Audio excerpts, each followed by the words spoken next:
Before we start our second session, I would request Architect Devesh Nanwal to please come up and honor Architect Najimuddin sir. He is here with us. He has arrived just now. Architect Najimuddin sir is a fellow member of the Institute, a distinguished fellow member of the Institute, has also been felicitated at the national level. Sir, if I may please request you. Kanika, mute karo usko, laptop.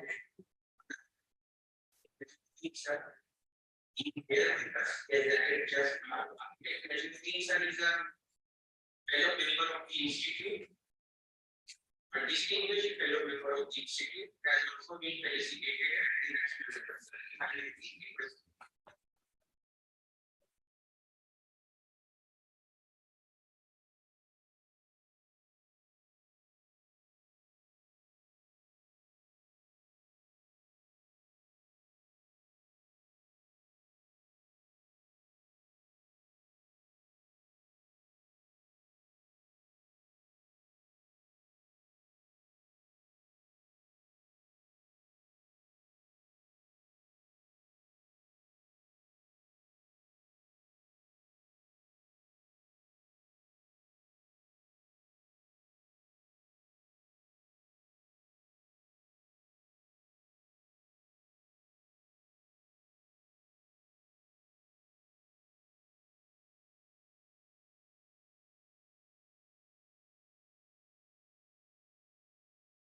Kanika, please check via earphones or something like that, or on that computer whether we are audio is being received or not in some time. I think it takes a delay of a minute or so.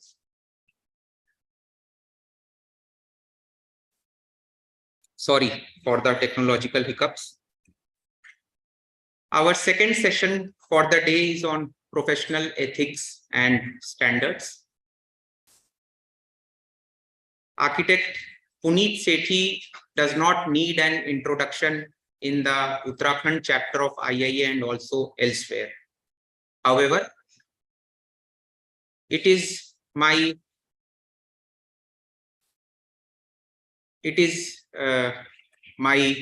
good charm that I have gotten an opportunity to introduce him. Friends, I introduce Architect Puneet Sethi from the Haryana chapter of IIA by stating three introductions of his good self. The first one being that he is the executive member of the Council of Architecture, New Delhi. The second one being that he is our very own representative of the northern region of IIA on the COA. The northern region comprises 8 different chapters and Uttarakhand is one of them. The third one being Architect Puneet Sethi for the last 2 terms, approximately 7 or 8 years of time, has been the chairman of IIA Haryana chapter. And IIA Haryana chapter and Uttarakhand chapter have a history of meeting here at Roorkee itself sometime in the month of March 2021, if I'm not wrong. How many of us were there for the program in March 2021? Yeah, I can see some hands raised. Najmuddin sir bhi shayad us din aaye the, if I remember well. April. March tha sir, Holi ke next day ka tha.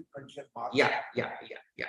So friends, I would like all of you to give a big round of applause to Architect Puneet Sethi.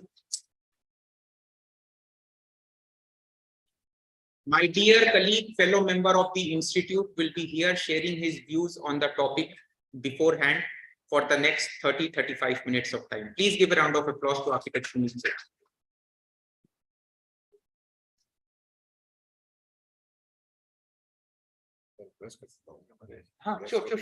Sure. I can request the guests on the dais to also come into the hall. I think you'll be more comfortable there. Yes.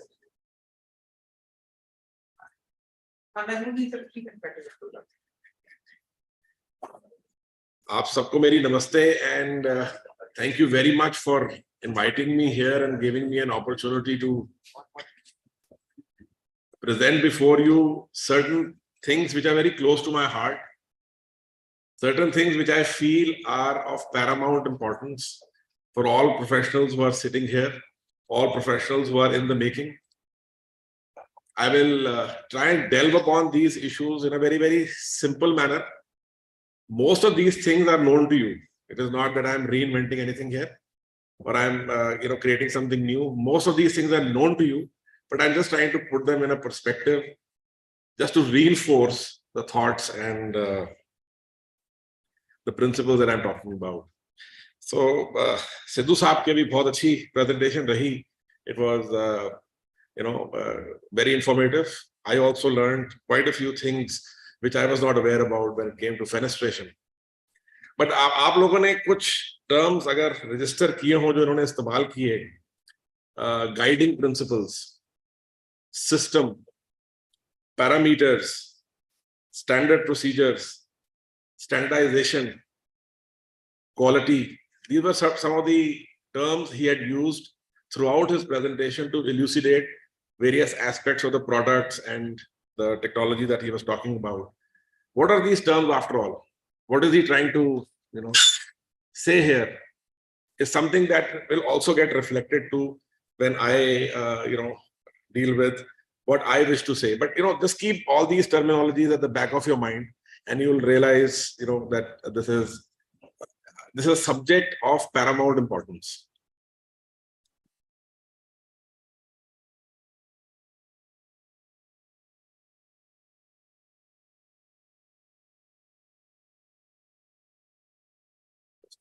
Not moving.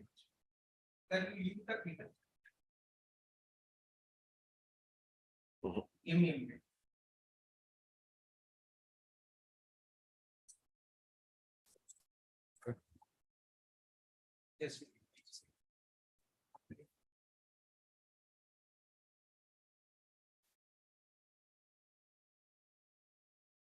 Correct.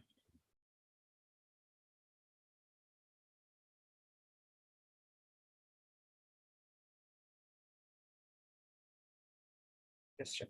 Just check.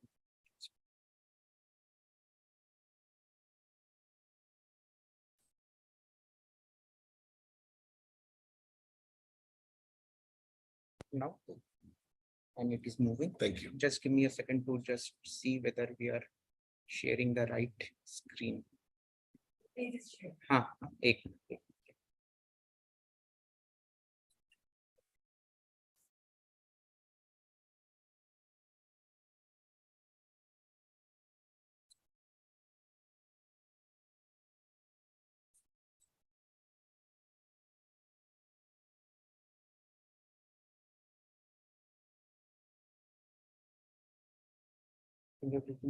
Sir आप एक बार click करके देखिए उसको.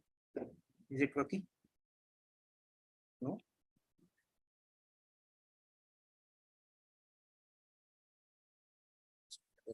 नहीं sir एक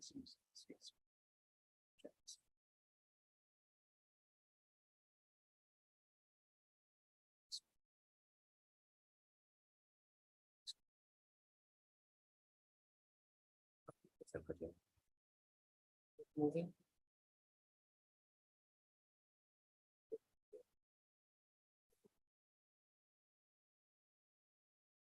Sorry.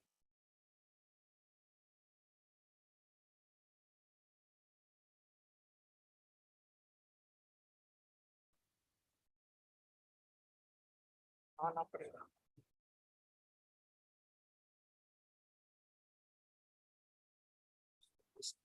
Just a second. मुझे वो Zoom पे स्क्रीन लगानी पड़ेगी सर. एक सेकंड मुझे दीजिए. एक सेकंड. हाँ, it is working. एक सेकंड सर Zoom पे स्क्रीन लगानी पड़ेगी. नहीं सर एक सेकंड पीछे हो जाएगा. So this will come on Zoom. आप क्लिक कर चलाइए.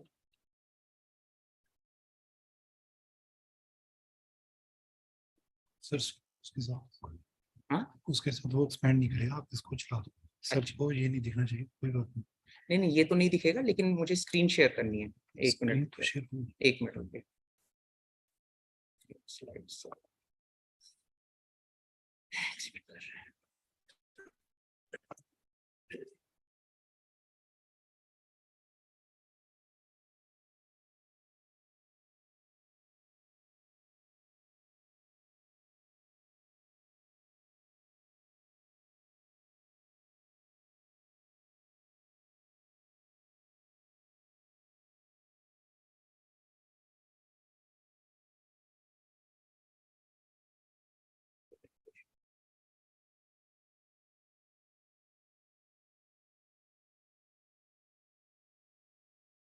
ये है, ये यहाँ पे एक सेकंड सर, या visible there?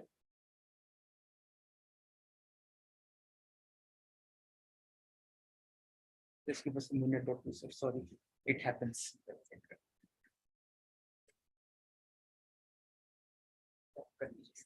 It's okay.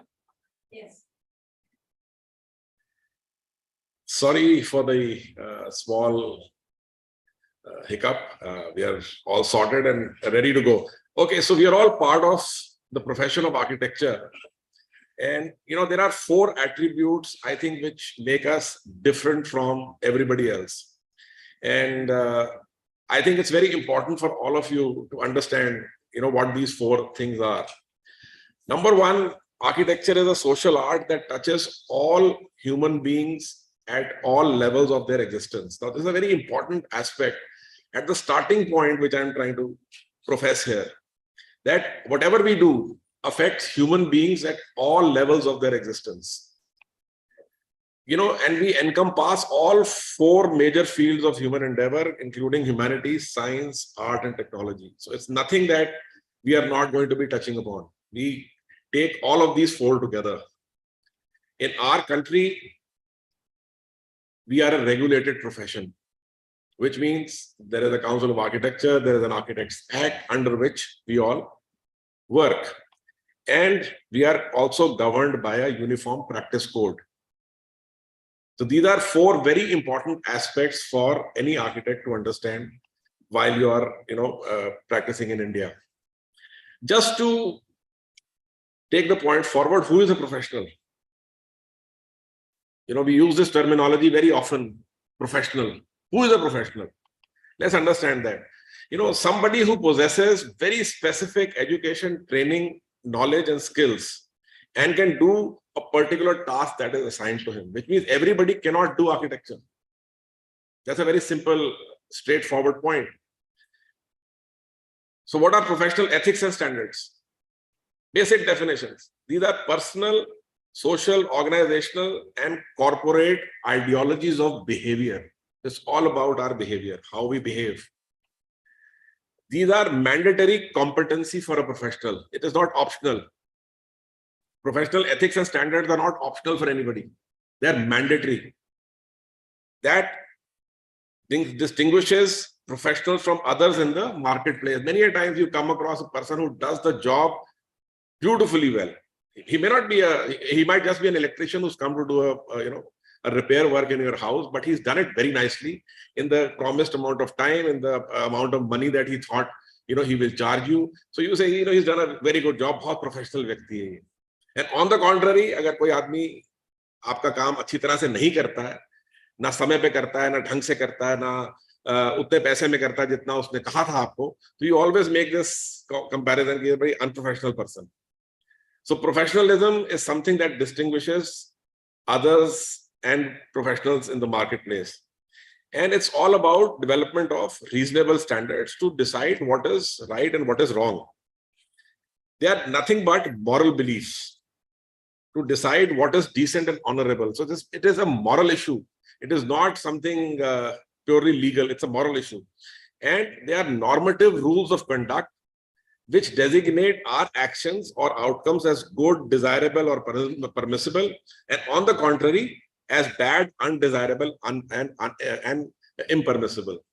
So professional ethics and standards are our guiding principles. Now let's look at what is a profession and who is a professional. Basic definitions, I just picked it up from the dictionary, just to remind you and reinforce this. Profession is a paid occupation, especially one that involves prolonged training and a formal qualification. So if you've had prolonged training, you have a formal qualification, and you are engaged in a paid occupation, that's what a profession is. And who's a professional? A person who's engaged or qualified in a profession. Why am I giving you these definitions? They're already known to you. As I said earlier, just to reinforce these ideas into your mind, because sometimes in the milieu of our lives, we tend to overlook these and we tend to forget them. Again, let's look at that. Profession, an occupation that is respected by the society. And a professional is a person who is respected in the society for his or her skills. So there is an element of respect attached here. So whatever we do, there is an element of respect attached here. We are not ordinary. So why is this respect attached to? Because we professionals are capable of making judgments, applying our skills, and reaching informed decisions. Now, just note these words, informed decisions, and I'll just clarify that in situations that the general public cannot. Suppose you're designing a building, you're putting spaces together, you're putting materials together, you're putting finishes together, you're getting people together, you're getting vendors together, you're putting in a budget, you're doing all these kind of things to create a building. Now, whatever you've done is an informed decision. You've decided how to put the spaces together. You've decided how to choose the materials. You've decided how to get the budget, get the vendors, get the manufacturers, get the contractors, and put the whole show together. It's an informed decision. It is not a whimsical decision. So the common or general public cannot take that decision on your behalf. So this is something that, we are only capable of doing. So what happens in a profession? 5 very important things we must always remember. That services are provided. What does that mean?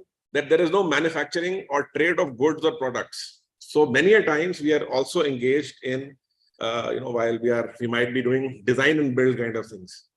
So there is a differential there, Design and build is not purely professional. Design and build becomes business. So there is a threshold which, we tend to cross. I'm not saying whether or not we should cross it. That's a debate for another day. But we must always remember that in a profession, there is no manufacturing or trade of goods or products. The services depend on the skill level of the professional. So the better your skill sets, the better the services that you will impart. And as you go along over a period of time with your experience, your services will definitely improve. So experience matters. Why am I telling you all this? Just remember, this is a reinforcement that I need to create here. And a fee is charged in lieu of the services provided. This is not being done for free. Services are not being provided for free. Profession, your professional work is your bread and butter, is your source of livelihood. Okay, fine. You might go and do some charity in the whole this thing, which is fine. You might go and serve the society by doing pro bono activities, which is fine. But at the end of the day, you first have to look at your bread and butter. So why am I saying all this? My idea is to reinforce these ideas into your brains that yes, we as professionals must be very clear about these things and our ideas should be strengthened. Okay, moving on.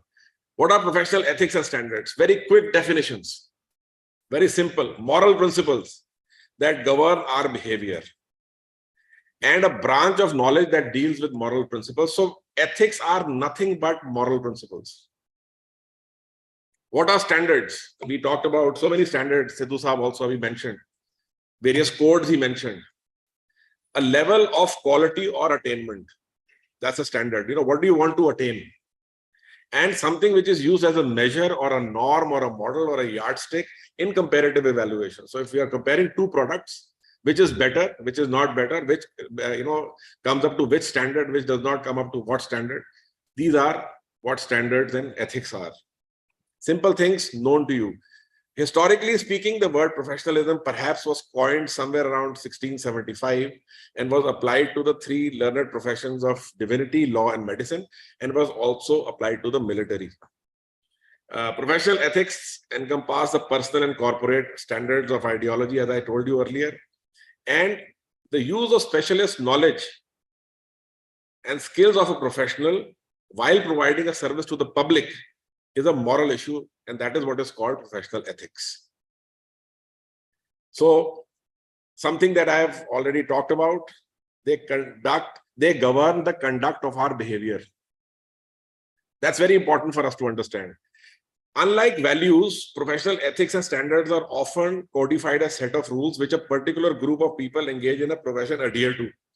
Which means that everybody of a profession or a professional group will always follow the same set of rules, while the value systems might be different. So let me give you an example.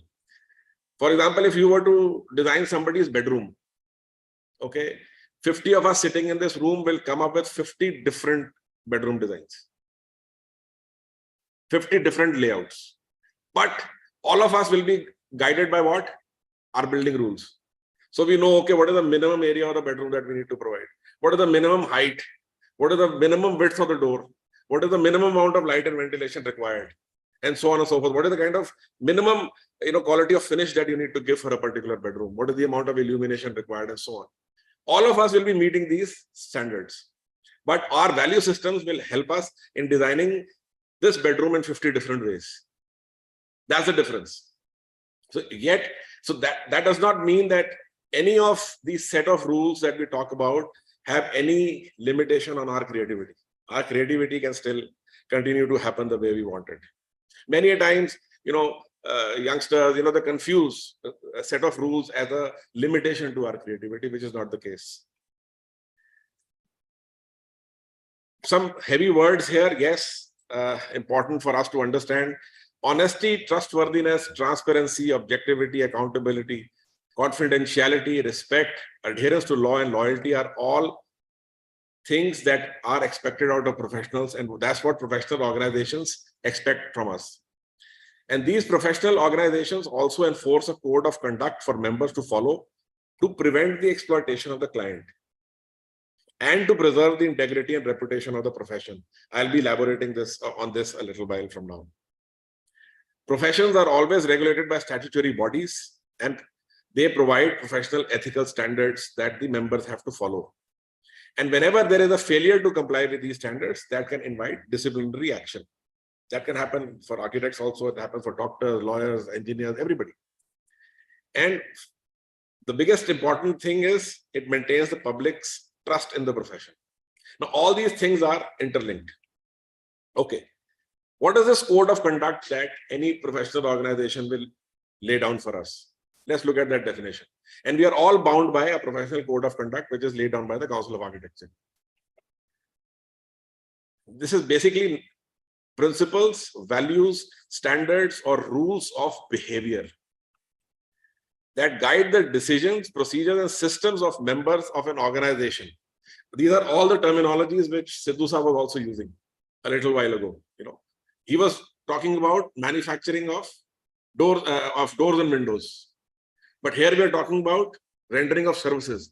The same terminology, the same concepts, the same application.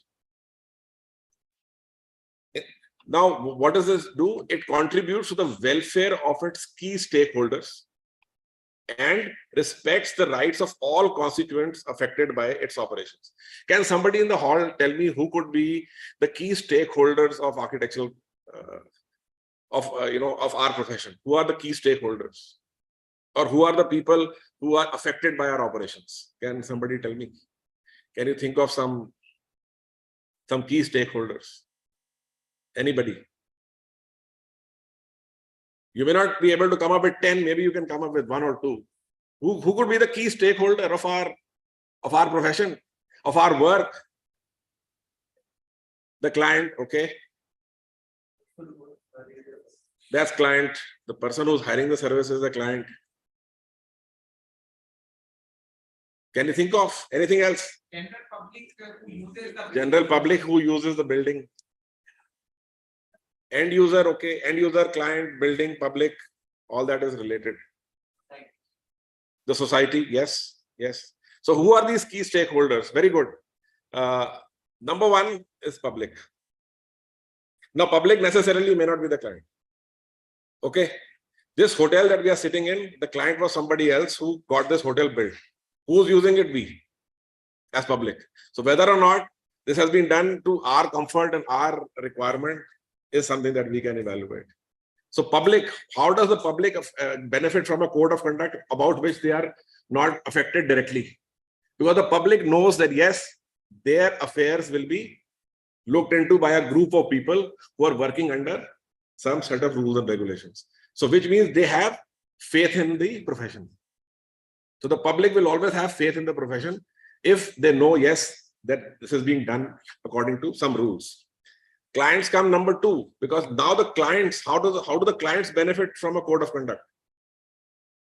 because they know how their affairs will be handled. That yes, if I'm going to pay an amount of fees, somebody is going to design the building, detail the building, and give me services in a particular manner. It's not that, some kind of a guesswork, whether something will happen or not, I do not know. There is a methodology by which work will be delivered. Okay, anybody, any other name that comes to your mind? Members of the profession. Members of the profession. I'll come to, yes, what you're saying is right.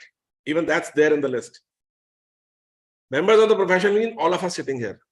Why? Why does that help? Can anybody tell me, how does the code of conduct help all of us? Because we are aware and we are sure how any indiscipline will be handled. That if I make a mistake, I will be governed by the same set of rules that any other person will also be affected by. It's not that somebody who doesn't like me will put me into a stringent kind of a punishment position, or if I'm liked by somebody, I will be let loose, I will be allowed to just go away. No, all of us will be governed, and our mistakes will be looked into by the same set of yardsticks. Then the profession as a whole. The whole thing benefits the profession as a whole, because why is it benefiting the profession as a whole? Because everybody around you wants to use your services. The public believes in your work. The clients want to use your services. There is a collegiality amongst the members. So the overall profession will benefit. And finally, what Sir was saying from this table here, others dealing with the profession. Because the other people, whether it's our consultant, whether it's our contractor, whether anybody else, a material supplier, a manufacturer, they know, yes, this is a profession whose services can be relied upon. And if you see anywhere, none of us are there as individuals. As individuals, an architect is not coming in this list as a stakeholder. I will let you think about that as to why the architect or as an individual, we are not listed there. Okay, moving on. Who are these professional organizations, or what are these professional organizations that put these set of rules for us or code of conduct for us? You are all familiar with the Council of Architecture. You're all familiar with the Institute of Architects. I'm sure you also know the difference, but just very quickly, Council of Architecture is a statutory body which was constituted under the 1972 Act, Architects Act, and it is responsible for regulating the education and practice of profession throughout India, and it maintains a register of architects. So why does every student who graduates first goes to the Council of Architecture? Anybody has any idea? No, it's not license. Registration. Why do you need that registration? No. You may not necessarily go in for practice. You may go in for employment. You may go in for teaching. But why do you have to take that registration? To be able to call yourself an architect, you have to be registered under the Council of Architecture. If you get a BArch degree, but you don't get yourself registered with the Council of Architecture, you cannot call yourself an architect. You can call yourself a Bachelor of Architecture. Many people miss this out. We come across so many situations for years after having graduated, people have not gone and taken registration and so on. So to call yourself an architect, you have to be registered. So anybody who is not registered with the Council of Architecture cannot call himself or herself an architect. That will be misrepresentation of the title of the architect. So currently about 1,55,000 or maybe 1,60,000 architects are registered since 1972 in India. Institute of Architects, on the other hand, is a trust, has over 27,000 members currently, and it comprises of 24 chapters, about 61 centers, and approximately 22 sub-centers in the entire country. Uttarakhand chapter is one of the 24 chapters, like Kumaon Center is one of the 61 centers in the country. And the chapters are grouped in 5 regions: East, West, North, South, and Central. And they elect 5 representatives to the Council of Architecture. Like, for example, I was elected as the Northern Regional Representative, the Northern Region Representative of IAA to the Council of Architecture in 2020. What is the role of these organizations? They have different roles, but fundamentally, if you see, what are they doing? Number one, they're building confidence and public trust in the profession of architecture. That is their fundamental job. And they provide technical guidance, training and development programs. We are sitting in a training and development program today, which is being held under the aegis of Uttarakhand chapter of IAA. They promote the development of architecture profession and ethical practices. Ensure that members maintain competence and comply with rules. We also have to ensure that our competencies are proper and we always adhere to rules. And finally, we put in a place a robust system for disciplining members. It's very important.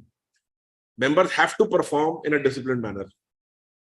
It cannot be a free-for-all situation where anybody can go and do anything, you know. That rules do not exist. And on so many platforms, we come across situations and discussions where people talk about the fact that, you know, this is an area which is being overlooked.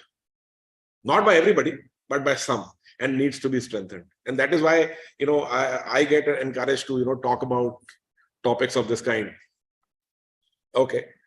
I will quickly take you through the Architects Professional Conduct Regulations of 1989.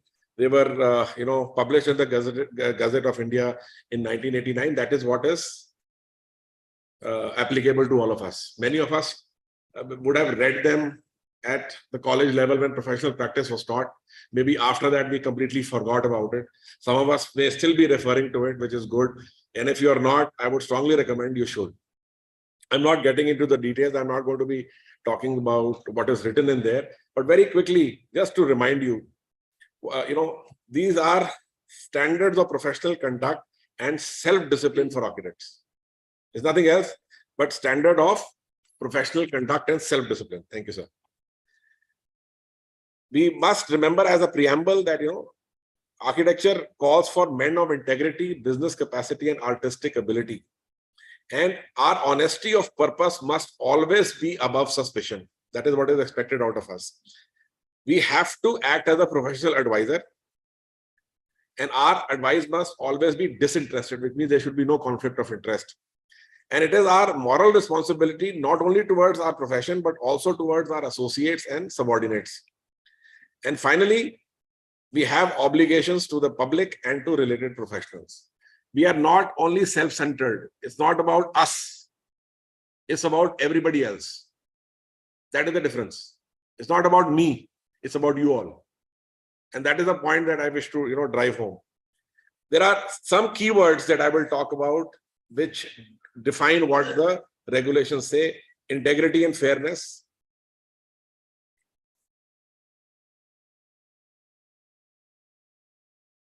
What happened? Oh, I can't see it. Okay. Yes. Okay. Professional competence, professional congeniality.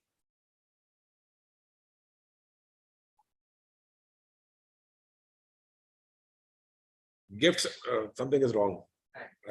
My screen has gone off.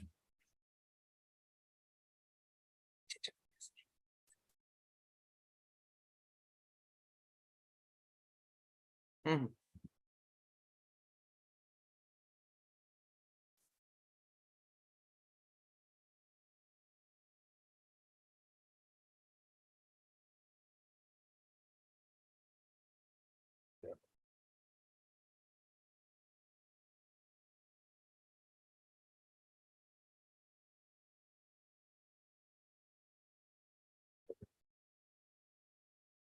Yeah, that's okay. Yeah. So these are the keywords that, you know, they are the fundamental guiding principles. If you remember, you had talked about 6 guiding principles. You know, I think I'm also talking about 6 guiding principles here. Okay, professional congeniality, gifts and hospitality, remuneration and costs, and occupational restrictions. These are the keywords under which any of these guidelines are normally written. I mean, be it any code of conduct. You know, whether it's a code of conduct for, let's say, the election commission, you know, putting in a code of conduct for elections, or let's say the BCCI control of, you know, cricket control board has a conduct for players, etc. when the matches are going on, whatever it might be. These are the keywords that you will come across. So very quickly, we have to remember that our activities do not conflict with our general responsibility to improve the quality of environment and future welfare of society. So please do not think that any building, any project, any interior, any campus that you design is only meant for your bread and butter. Remember, it is for you are affecting the overall quality of the environment, and the welfare of the society also depends upon it. Our creative response, we have to be creative, responsible, and have to also work towards the economic development of our country. You know, anything that you do also provides jobs. You are consuming materials. Whether your consumption of materials is, within the sustainability parameters or not, whether it's causing any kind of environmental harm, all these things we have to keep in mind. Our services have to be of high standard. We have to work in accordance with the conditions of engagement and scale of charges. This is already defined in the code, which I strongly recommend people should keep on reading. And we should not commission to any other architect the work without prior knowledge of the agreement. We just can't take a job and then sublet it to somebody else. Don't take discounts, commissions, and gifts from any manufacturer, any supplier, or anything of that kind. We have to act with fairness and impartiality. We have to maintain high standard and integrity. And we have to also simultaneously promote the advancement of architecture, standards of architectural education, research, training, and practices. Something many people forget that, I've started my office. Is that what I'm interested in? No. I also have to contribute to education, which means whenever I'm ready, I should go and even teach as a visiting faculty in some school of architecture. I must try and impart education. I must help the staff that I have employed grow. I must provide avenues for their growth and their development. I must provide, research and training opportunities for whomsoever I can. Then we must not conduct ourselves which is derogatory to the professional character of our profession, so that the confidence of the public should not get distorted.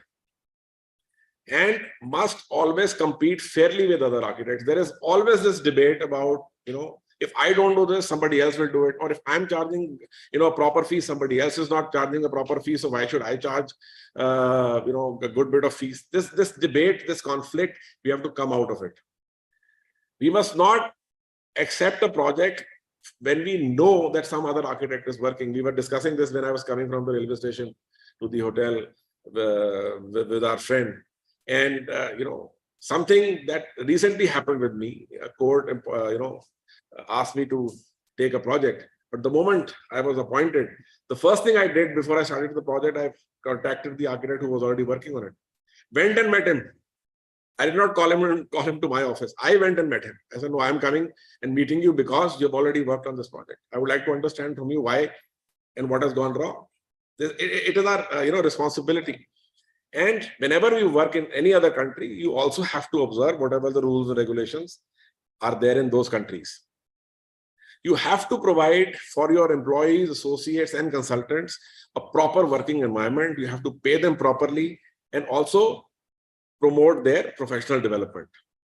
And finally, not advertise for your professional services or allow your name to be included in advertisements for publicity purposes of any product or anything of that kind. So these are the fundamental guiding principles that are laid down under this thing. So anytime if there is a violation, that can constitute professional misconduct, and architects can be tried and penalized for that if the professional misconduct is found. Okay. Very quickly, there was a mention about conditions of engagement and scale of charges.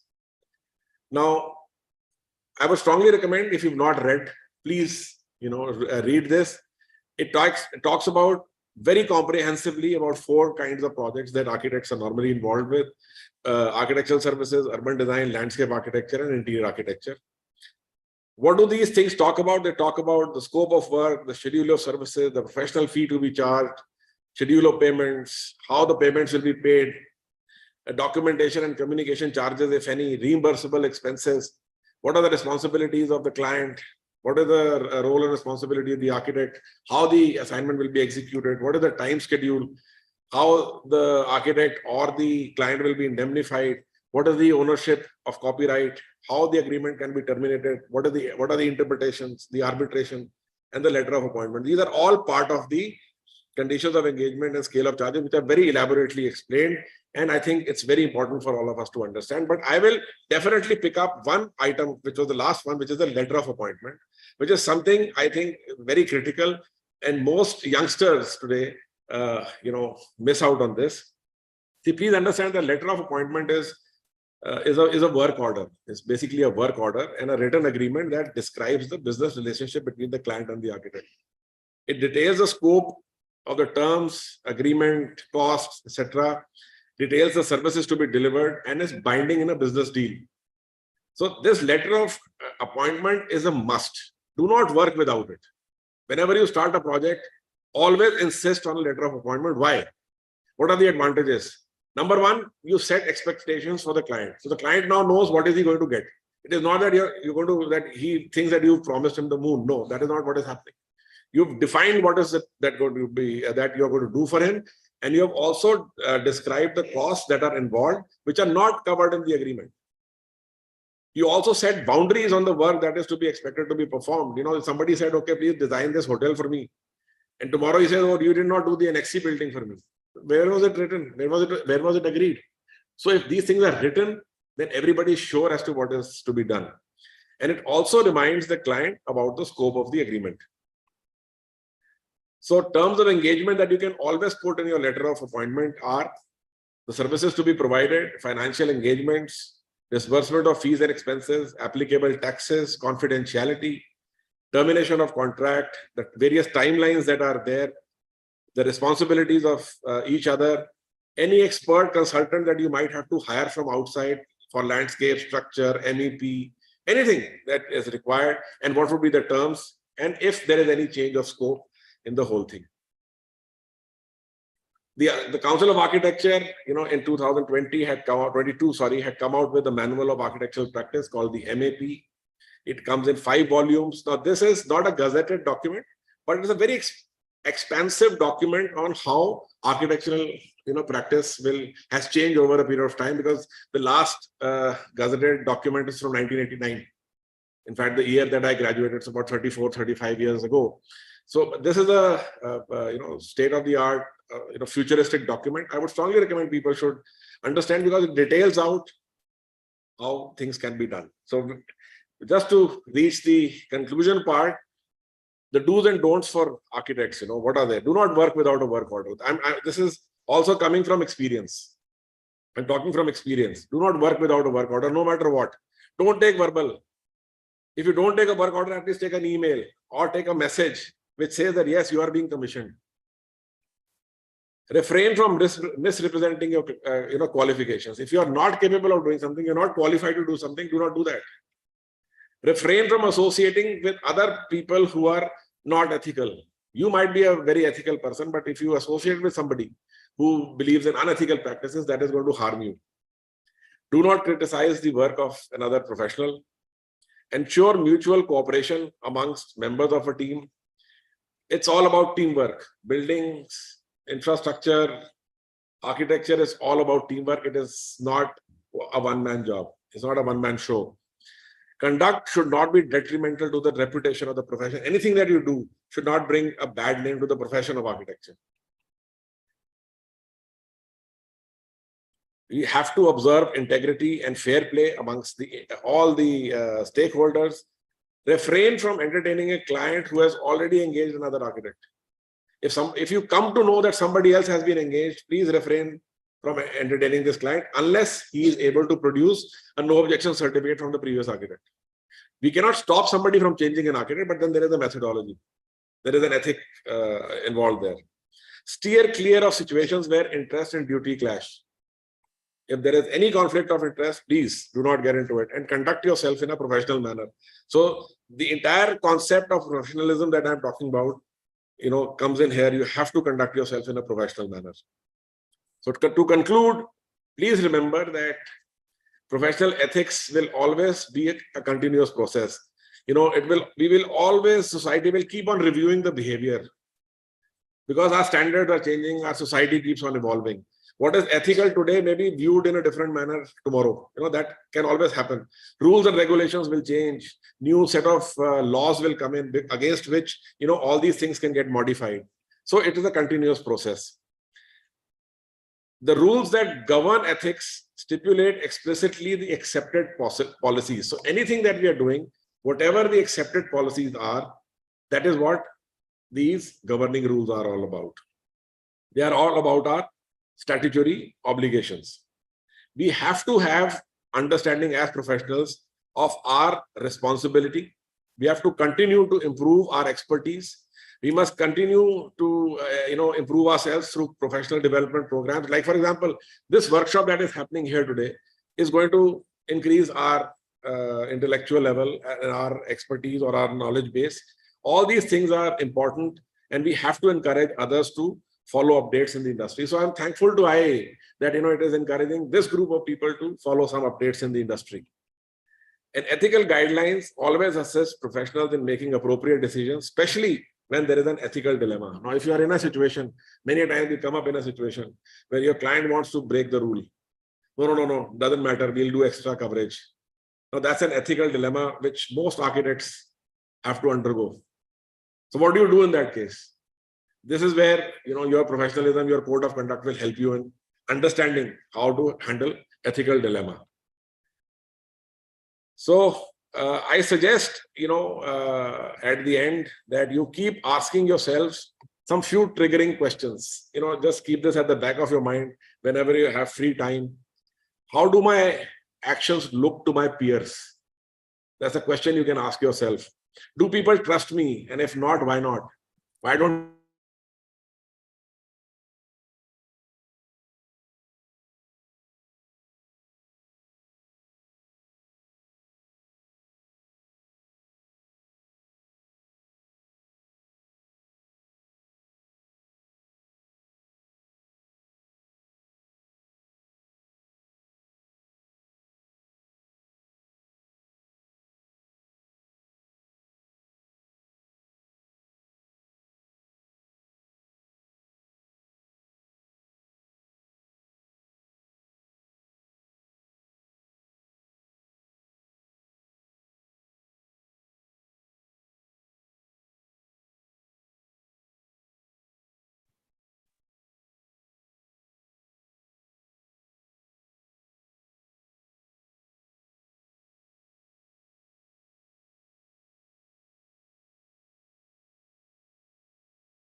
do I take complaints seriously? Do I learn from these complaints? Am I conscious about the interests of my co-professionals? And finally, have I considered taking advice from professional bodies? If you keep asking yourselves these questions, the answers that you will get will constantly help you in improving, whatever work you're doing. And that's what brings me to the end of whatever little I wanted to share with you. If you have any questions, I'll be very happy to answer. Thank you.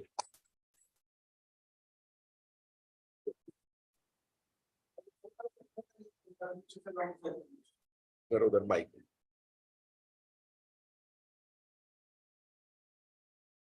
Thank you, sir. Mike, question. Yeah. So friends, this is a wonderful opportunity that we have. One of the 5 executive members of the Council of Architecture.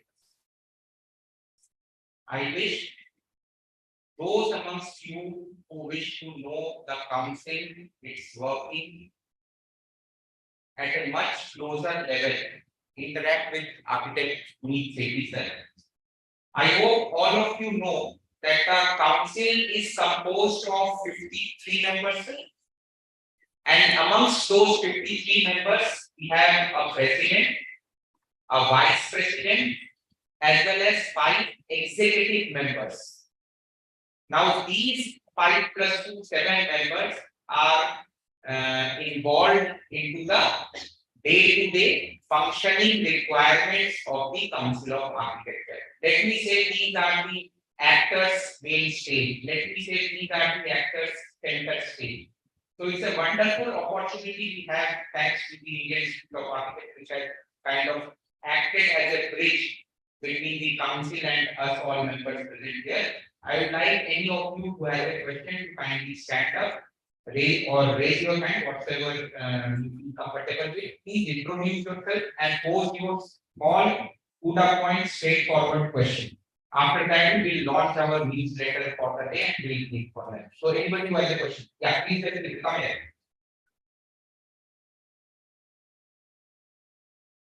You may transfer the mic to whoever you want after that. Thank you. Good afternoon.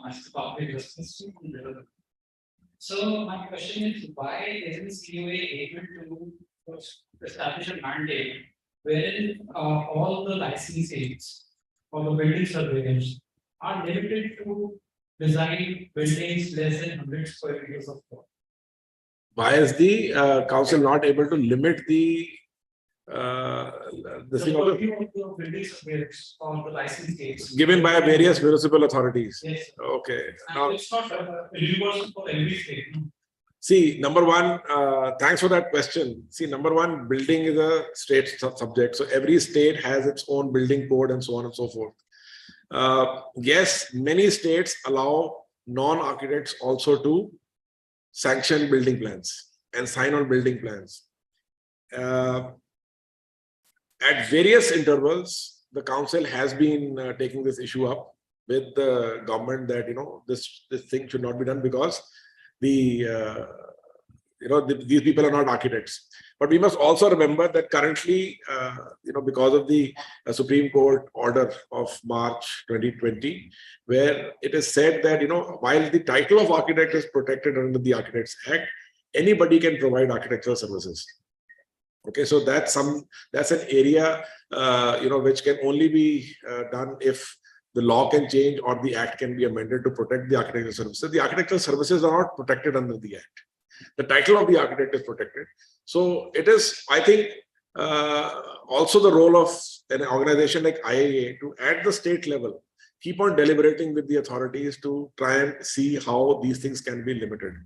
At Haryana chapter, we had been debating and we kept on taking this issue to a certain point where till March 2020, the government was not able to allow supervisors that category to sign building plans.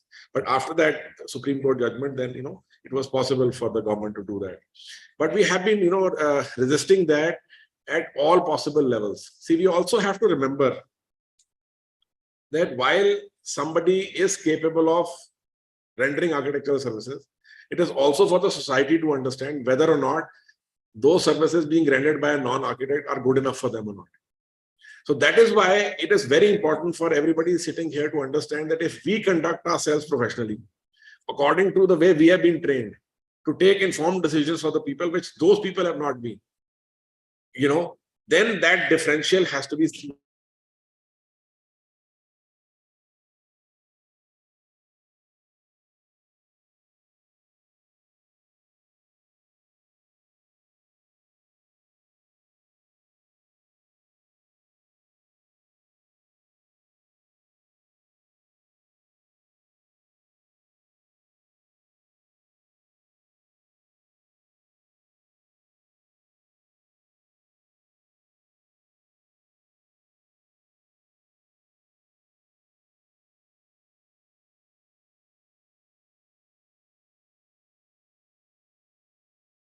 Also, there are a lot of architects struggling.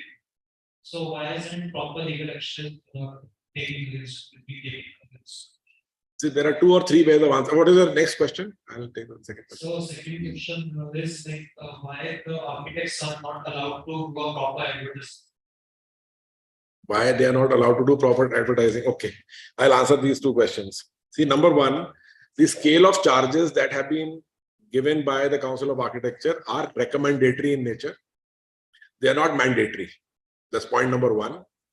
The scale of charges and the fee structure that has been given by the Council of Architecture takes into account the proper functioning methodology that any architect should adopt and then accordingly charge for it. The moment somebody does not charge properly, which means he or she is not going to deliver the services the way they are intended to, Okay, so which means the quality of services delivery, the quality of the standard of service delivery will be poor. It cannot be up to the mark. Because if you are not going to be charging enough money to compensate for your time, to compensate for the manpower that you're going to deploy, to compensate for the other expenditure that you have to undertake, which means there will be something that is going wrong. The delivery of service is not proper. So I do not have to compete with those people. I have to compete with those people who are doing things properly. Only then I can take my standard higher. Okay, so why council cannot take action is because, as I said, it is not mandatory. It is recommendatory. And why should, I don't understand. One actor, he comes in, his first movie is a hit. He increases his fee by 1 crore rupees for the next movie. And we read it in the newspaper and we're very happy about it. Look, he's increased his fee because his movie was a hit. Why can't architects do that? One good building, why can't you double your fees? Where is the problem? Council says you have to charge minimum 5%. They're not saying you can't charge 50%. I mean, if you can deliver very good quality of services, why can't you take your fee higher? Why are you worried about people who are taking the fee lower? They are not doing a good work. So don't compare yourself or compete with them. That's the point. Your second question was, why you cannot advertise? Because it is a conflict of interest. You know, your services are supposed, you are providing services to the, you're not providing any manufacturing or any, you're not trading, you're not doing any trading, you're providing services. So you normally do not advertise for services as a professional. So that's a code of conduct that, is there laid out for you. Yes, sir. So, my question is similar lines of the last question that you have regarding advertising methodologies for the architects. Since as brands, we work with different architects and the projects comes out really good.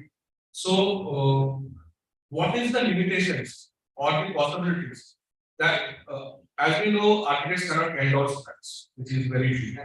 But how, in a possible way, we can promote each other in the industry? Because a project means done and it's completed is obviously done by an architect.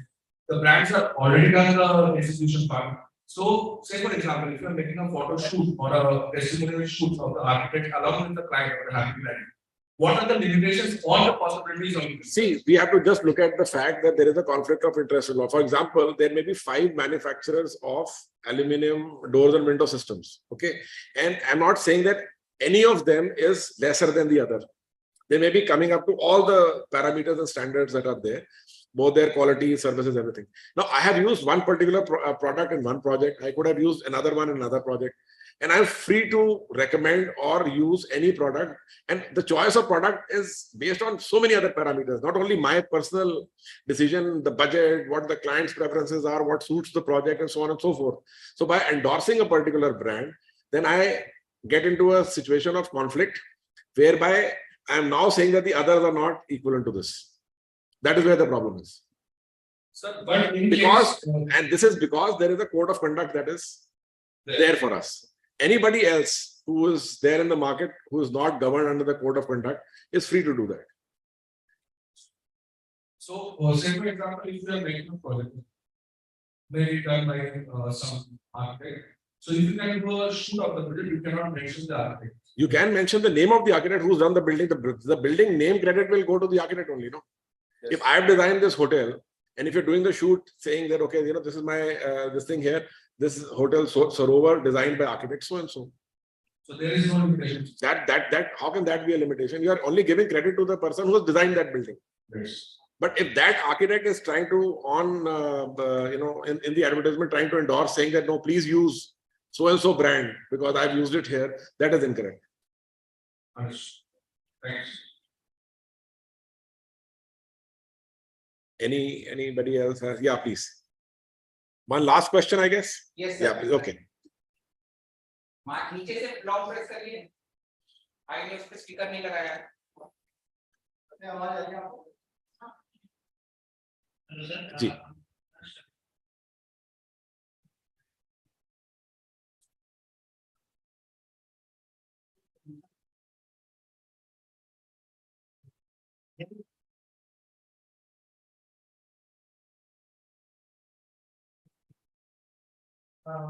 there's a rule that we need to follow district. The practical knowledge of this. Yes. But it's nowadays you will see that most of the faculty they want always want to be local to be someone will be coming from other states or something. That's it. And then local context are not to stay. It is very difficult for them to practice in the local field wherever the institute is situated. So the way the industry is connected to the college, is it possible or can it be happen that education system can be connected to the for the faculty they can be connected to the in a way or another so they can gain or they can be be part of the practical practice. So, see, the faculty is either full-time or it is visiting faculty. So the full-time faculty is expected to be in teaching, but if they want to go into consultancy or do live projects, then they have to go through institutional consultancy. Okay, which means the institution is picking up the project which the faculty is undertaking, and there are so many examples, these things are going on. As far as the visiting faculty is concerned, 25% of your teaching load has to be given to the visiting faculty. And the idea is to bring in practical experience into this teaching pedagogy. And that is also being done by most of the colleges. But if some colleges falling short on that, that's a lacuna that needs to be checked. And, whenever inspections are, happening, these are things which are always checked.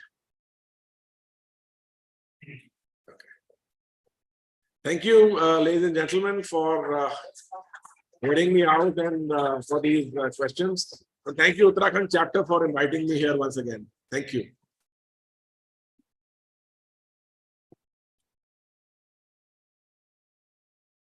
Microphone.